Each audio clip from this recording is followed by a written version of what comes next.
તત્વશાર ત્રિલોકમાં અને ગુરુ ગોવિંદ કરું આદયંત મધ્ય એક છે તો હરિ ગુરુ સંત સ્વરૂપ સદગુરુ મહારાજનો આજે ગામ મેળાની પાવન ભૂમિ પર એવા અમારા ઉત્તમભાઈ, મહેન્દ્રભાઈ, હિતેશભાઈ તથા સહપરિવાર મળી અને સંત સમાગમ રાખી અને સંતોના દર્શન કરાવ્યા તે બદલ કોટી કોટી વાર વંદન. સંત સમાગમ હરિકથા દોહી દુર્લભ હે ભાઈ. સંતોનું સમાગમ કરવું, સંત મહાપુરુષોએ કીધું કે સંતોના દર્શન તો દેવોથી દુર્લભ. આવા સંતોના દર્શન કરાવી અને વિરાટ સ્વરૂપથી આજનો મહિમા દેખી અને સંતોના વિરાટ સ્વરૂપથી દર્શન કરી અને આનંદ અનુભવું છું. સંત મહાપુરુષોએ ભક્તિમાં, વાણીમાં, હમણાં સત્સંગમાં મહિમા દીપાવ્યો, પણ ત્યાં સુધી લક્ષ્ય ના હોય ત્યાં સુધી આ લક્ષ્યમાં આવે હું લક્ષાવંતીને લીલા લે એવા આજના મહિમાને દીપાવનાર અમારા સદગુરુ મહારાજ કાંજીરામ બાપુ સાથે સંત માતા વિજાબા મહારાજ, એવા ડીસાથી વધારેલ હરજીવનરામ મહારાજ, ધનાવાડાથી મફારામ મહારાજ અને ચિત્રોડાથી રાણારામ મહારાજ, જે નામી અનામી સંતો વધાર્યા, બાળ ગોપાળ સંત માતાઓ સર્વત્રની જય ગુરુ મહારાજ. સંત મહાપુરુષોએ કીધું કે મનુષ્ય જન્મ મળ્યો તો શા માટે મળ્યો અને શું કરવા માટે મળ્યો?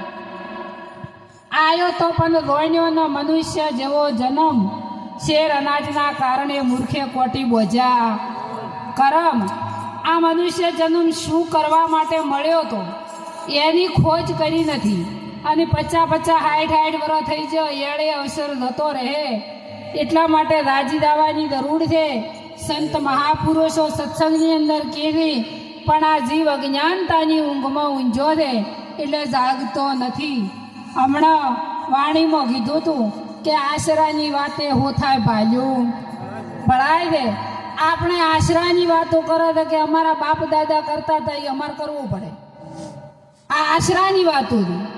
અમારા બાપ દાદાએ આવું કર્યું નથી એટલે અમારા હિરોઈ પણ નિશ્ચય કર્યો નથી. સંત મહાપુરુષો નક્કી કરાવી છે એટલા માટે નક્કી કરી લો કે આશરાની વાતે હોથા ભાલ્યો ભળાય દે. ભાળો અને નક્કી કરો કે વસ્તુ સત્ય શું છે. જ્યાં સુધી તમને નક્કી ન થાય એટલી ઘડી તો કીધું હતું કે ઊંઘમાં માણસ બકવાસ બહુ કરે અને દગાડ્યો હોમો. આ અજ્ઞાનતાની ઊંઘમાં ઊંઝો દે એટલે એની ખબીર.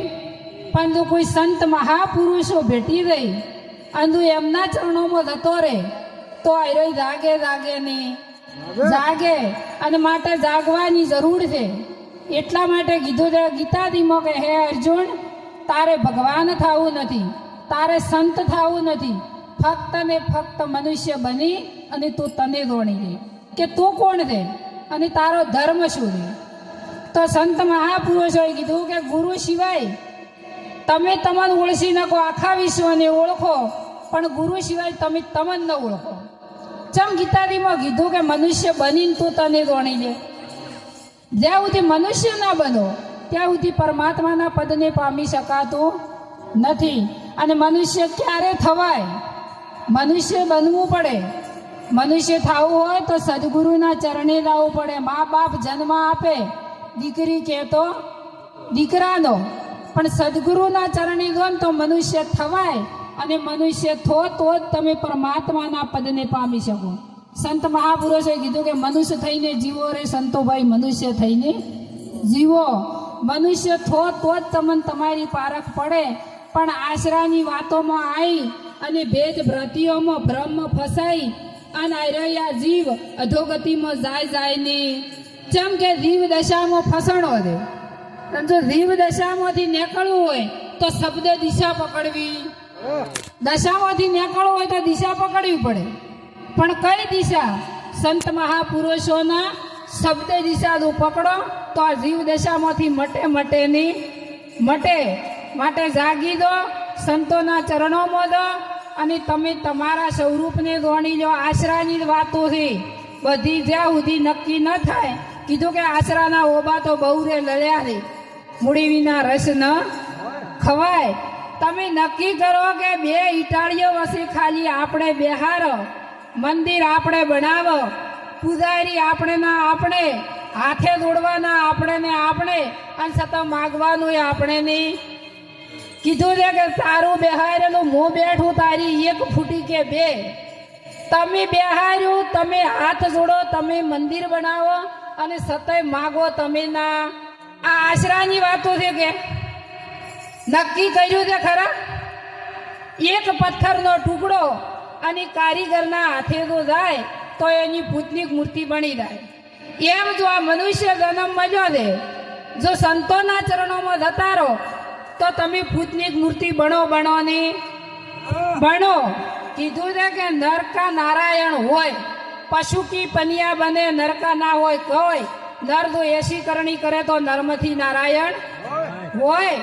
સંત મહાપુરુષોએ કીધું છે. આમ તો એક પથ્થરનો ટુકડો હોય અને જો કોઈ ધોબીના હાથે આવી જાય તો એની કેવી દશા થાય. એટલા માટે તમે નક્કી કરી લો કે આપણા મનુષ્ય અવતાર મળ્યો ને શું કરવાનું છે અને જાગૃત થવાનું છે. કોઈ વેદ શાસ્ત્ર પુરાવો આલો ખરી, કોઈ એવું કીધું ખરી કે સંતોના, મીરાબાઈ બોલ્યા કે સંત ચરણમાં દેજો અમને વાસ. જે તમે ઇતિહાસ જુઓ સંતોના, કોઈ કીધું કે અમને ભુવાના ચરણમાં વાસ જેદો એમ, કે અમને માતાના ચરણમાં વાસ જેદો એમ. આવો છે ઇતિહાસ છે ખરા?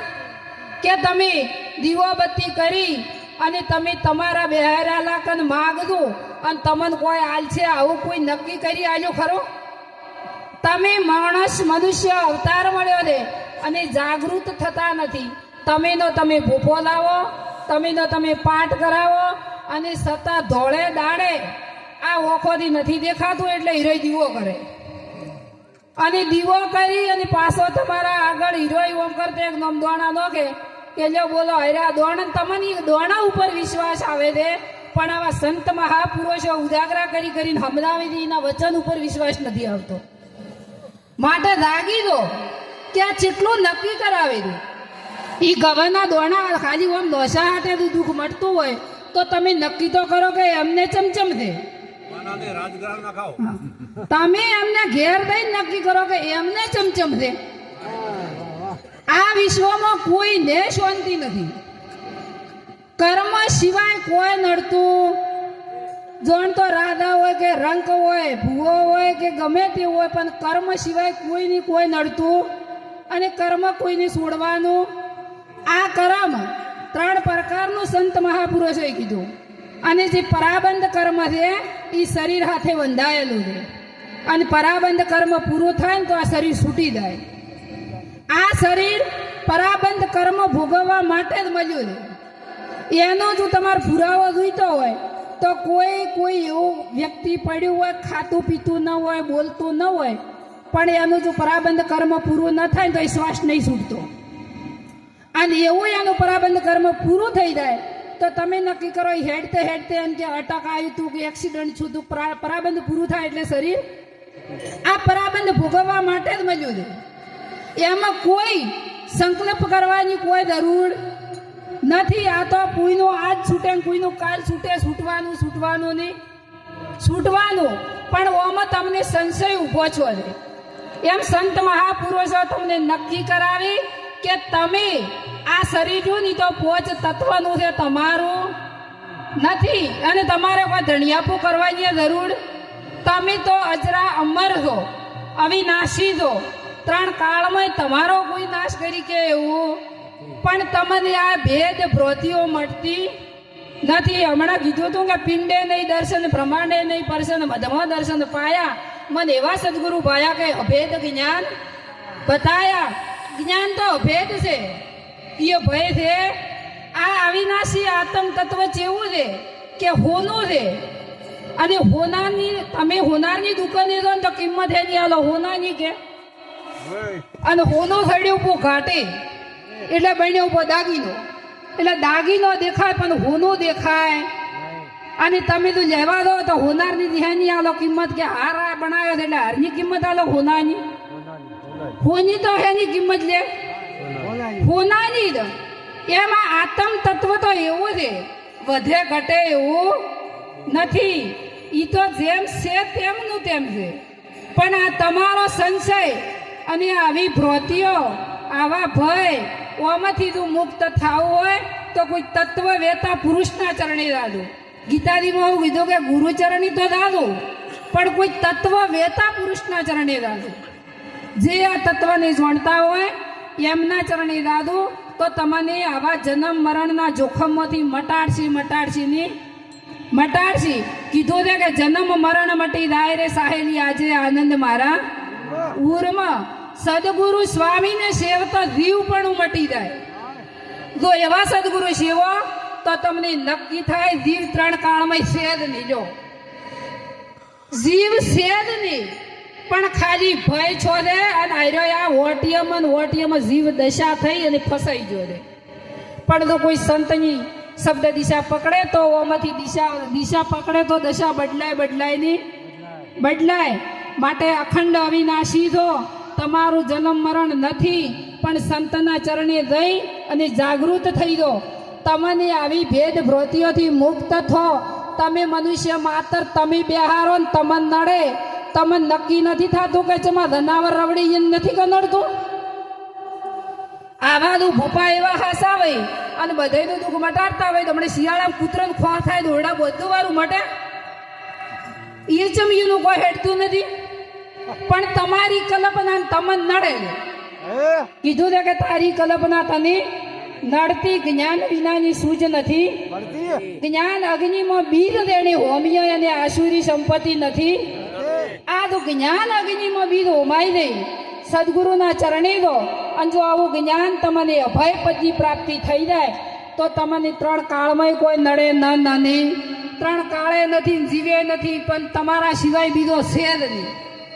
કીધું છે કે બોલે તે નર બીજો નથી, પરમેશ્વર તે પોતે અજ્ઞાનીની વધળો એની ગોતે શેટે. માટે જાગૃત થઈ દો, સંતોના ચરણોમાં દો અને આવા પાખંડથી મુક્ત તો. સદગુરુ મહારાજની